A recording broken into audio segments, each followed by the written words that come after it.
ಬೆಂಗಳೂರಿನಲ್ಲಿ ಕಸ ವಿಲೇವಾರಿ ದೊಡ್ಡ ಸಮಸ್ಯೆಯಾದರೆ ಇತ್ತ ಕಸದ ಮಾಫಿಯಾ ಕೂಡ ಸಿಲಿಕಾನ್ ಸಿಟಿಗೆ ವಿಲನ್ ಆಗಿ ಕಾಡ್ತಿದೆ.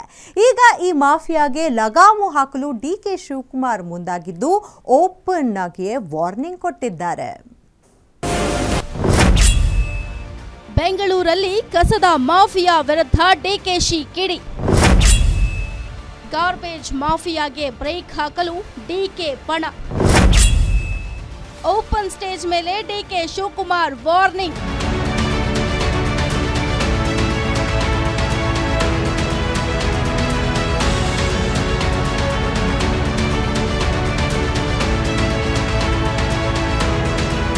ರಾಜಧಾನಿ ಬೆಂಗಳೂರಲ್ಲಿ ಕಸದ ಮಾಫಿಯಾ ಅನ್ನೋದು ಬಿಟ್ಟು ಬಿಡದೆ ಕಾಡ್ತಾ ಇದೆ.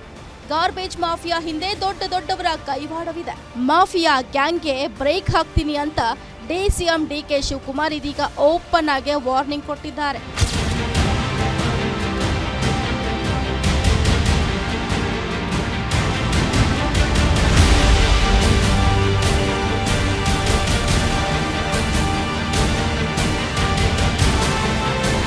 ಬೆಂಗಳೂರಿನಲ್ಲಿ ಮಾತನಾಡಿದ ಸಿಎಂ ಡಿಕೆ ಶಿವಕುಮಾರ್, ಕಸದ ಮಾಫಿಯಾ ಬೆಂಗಳೂರಲ್ಲಿದೆ, ಅದನ್ನು ನಿಭಾಯಿಸುವ ಕೆಲಸ ಮಾಡ್ತಿದ್ದೇವೆ.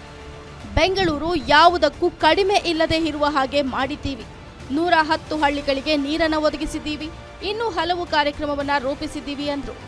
ಸಿಕ್ಕಿರುವ ಅವಕಾಶದಲ್ಲಿ ಸಾಕ್ಷಿ ಗುಡ್ಡೆ ಬಿಟ್ಟು ಹೋಗಬೇಕು. ಹೀಗಾಗಿ ನಾವು ಬೆಂಗಳೂರಿಗೆ ಹೊಸ ರೂಪ ಕೊಡೋಕೆ ಹೊರಟಿದ್ದೀವಿ ಅಂತ ಸಿಎಂ ಡಿಕೆ ಶಿವಕುಮಾರ್ ಹೇಳಿದರು. ಹಿಂಗೆ ಬೆಂಗಳೂರು ನಗರಕ್ಕೆ ಕಸದ ಒಂದು ದೊಡ್ಡ ಮಾಫಿಯಾ ಇದೆ.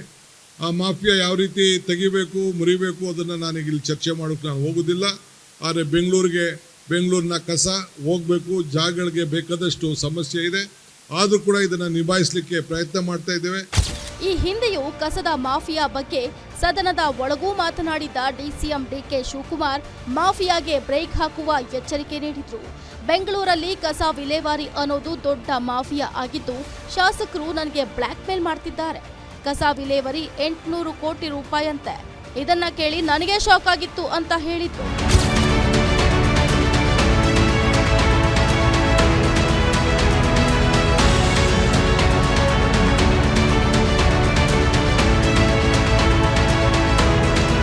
ಒಟ್ಟಾರೆ silicon city, IT BT city, garden city, hitech city ಅಂತ ಹೆಸರು ಮಾಡಿರುವ ನಮ್ಮ ಬೆಂಗಳೂರಿಗೆ ಕಸ ಅನ್ನೋದು ಒಂದು ದೊಡ್ಡ ಶಾಪವಾಗ್ಬಿಟ್ಟಿದೆ.